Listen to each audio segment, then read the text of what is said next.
Olá, meus amigos. Então vamos a mais um vídeo aí, onde eu tenho trazido uma ampliação, né, das reflexões que eu vim fazendo em alguns artigos aí do Quora. E hoje eu vou falar sobre uma pergunta que eu recebi, que ela diz assim: como um narcisista perverso induz suas vítimas à depressão profunda? Eu respondo assim: de modo indireto, o narcisista participa da formação e do desenvolvimento de diversos outros transtornos, como os de ansiedade, estresse pós-traumático. E aí, gente, pegando esse ponto aqui da minha resposta, né? Existem vários transtornos, não tem como prever exatamente qual transtorno uma vítima vai desenvolver ao se relacionar com um narcisista, tá? E aí a gente tem os transtornos de personalidade e temos as síndromes. Não é a mesma coisa, tá? Síndrome é uma coisa, transtorno de personalidade é outra, transtorno mental é outra. Então, não vamos confundir. Psicopatologia é um tema complexo à beça, como a gente diz aqui no Rio de Janeiro. É muito complexo esse tema. E aí, mas se vocês quiserem, eu posso trazer um vídeo explicando as diferenças e distinções entre uma coisa e outra. Então deixa o seu comentário, aproveita, já curte, ativa o sininho, se inscreve no canal para que você seja notificado aí dos nossos novos vídeos, tá?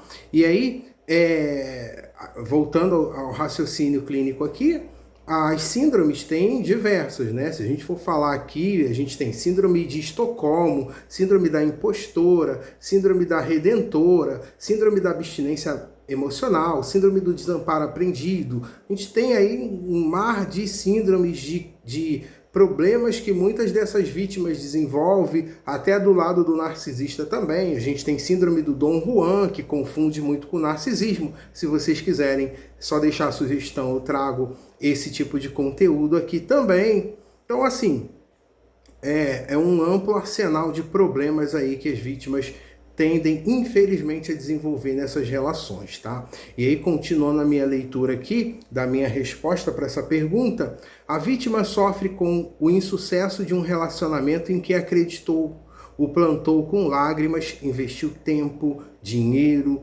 esforços, vive momentos de angústias, traições, sua autoestima é minada, além de frustrações, menosprezo, afetações negativas de todos os tipos e formas e muitas outras coisas como humilhação e desgosto, né? E aí, comentando esse ponto aqui desse artigo, quando eu criei a imersão Segredos da Psique Narcisista, eu abordei lá, né, principalmente aí a experiência e todo o conhecimento teórico de dois grandes pesquisadores que são Patricia Evans e Land Bancroft. Lá eu aprofundo mais as ideias desses autores e eles falam desses pontos, né, há 5 pontos que são desenvolvidos aí, que são afetados, os principais nessas vítimas, e lá eu falo bastante sobre isso. Exemplifico, trago aí algumas práticas. Essa imersão eu sou mentor nela,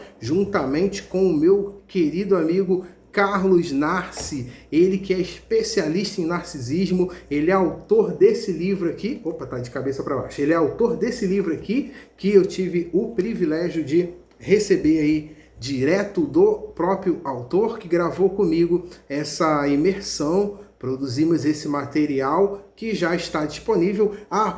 Se vocês quiserem, comente aí, quiser saber mais sobre o livro, eu posso passar mais informação. Ele está disponível em grandes plataformas como a Amazon, né? Tem outras maneiras de adquirir também, é só deixar o contato. E aí a gente tem explanado, né, sobre esses problemas dos relacionamentos abusivos, né? E aí, seguindo aqui na minha resposta, no caso das vítimas que já possuem um histórico pregresso favorável à depressão, fatores predisponentes, histórico familiar, dentre outros fatores que já mencionei em respostas anteriores, sugiro a leitura dessas respostas. E aí eu sigo falando. Já atendi vítimas que não demonstravam traços como melancolia, desânimo e outros indicadores de que um processo depressivo esteja em curso. E mesmo assim, essas vítimas tiveram depressão. Em alguns casos eu notei, atendendo vítimas, né, uma certa reclusão, onde as vítimas diziam estar sem vontade de sair de casa. Boa parte tiveram dificuldades de entrar em novos relacionamentos afetivos, outras apresentaram posturas fóbicas em relação principalmente ao sexo oposto. Isso é muito relatado em vítimas.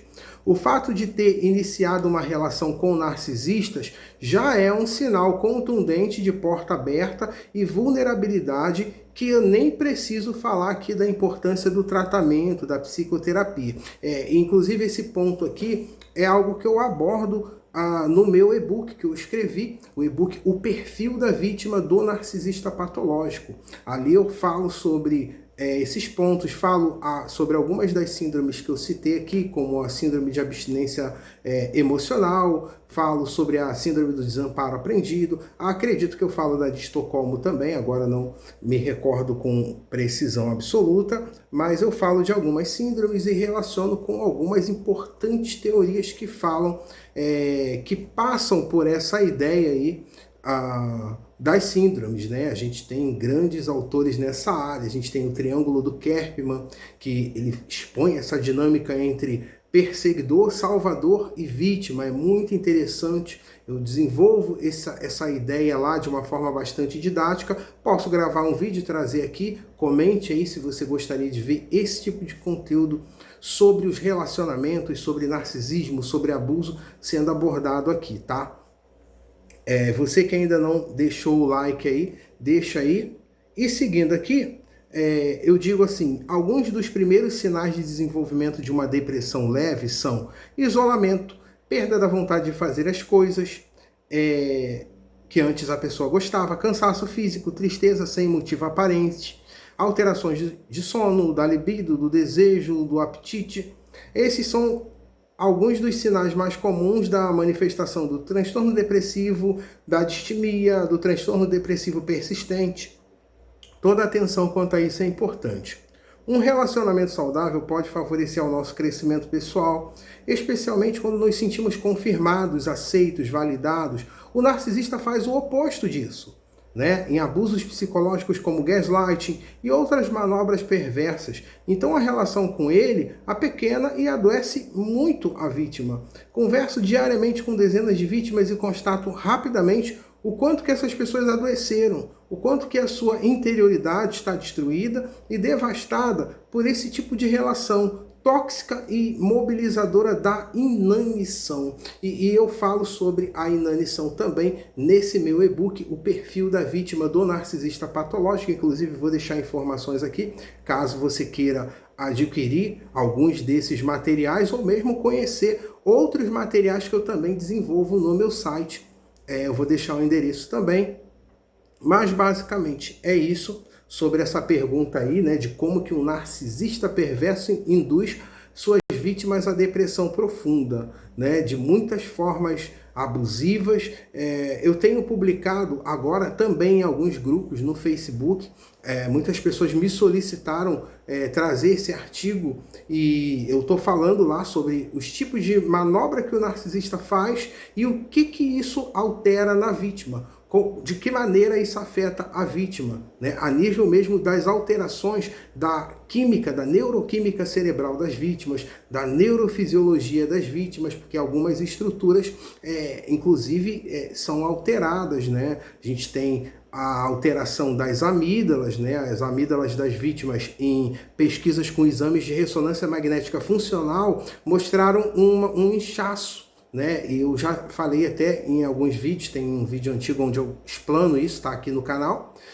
E tem também o hipotálamo, né? Que é uma região que ela é comprimida, ela é diminuída, como se fosse achatada em vítimas, né? E essas alterações respondem por algumas alterações que muitas vítimas têm, né? Tem vítima que desenvolve, até pensando ainda sobre essa questão, né, de como que o narcisista, apesar de que a pergunta é sobre depressão, mas eu já vi vítima desenvolver fibromialgia, é bastante recorrente, né? Síndrome do pânico, que eu não falei aqui, né, que tem sintomas terríveis como despersonalização, né, como desrealização, tantos outros que estão nessa esfera da ansiedade, né, mesmo para quem não tem o chamado TAG, né, que é o transtorno de ansiedade generalizada. Enfim, são muitos danos, alterações de sono também, mesmo para aquelas vítimas que não desenvolveram a depressão, né? Porque é mais comum hipersonia, que é dormir demais, ou hipossonia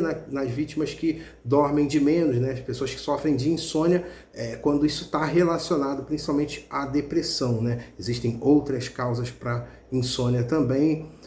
Enfim, é muito extenso essa questão dos danos. Caso você queira que eu explane melhor algum desses pontos que eu falei aqui, eu estou mais dando uma pincelada com base nessa resposta que eu dei no Quora, que basicamente é um aplicativo de perguntas e respostas, como um fórum, e lá eu desenvolvo esse tema. Eu tenho mais de 8.000 artigos divididos entre posts e respostas, onde eu esclareço sobre esse tema dos relacionamentos, do narcisismo, ajudo vítimas que passaram por essa batalha aí, né? Esse verdadeiro labirinto emocional. Você que sente que você passou por uma dessas relações, você precisa de ajuda, conte comigo, entre em contato. Eu sou especialista nesse tema, praticamente só atendo em cima disso, relacionamentos. Esse é o meu foco, é a minha missão, ajudar pessoas que passaram por essa problemática, tá bom? Então, vamos juntos e se inscreve aí para saber dos próximos vídeos para a gente seguir vencendo o narcisismo.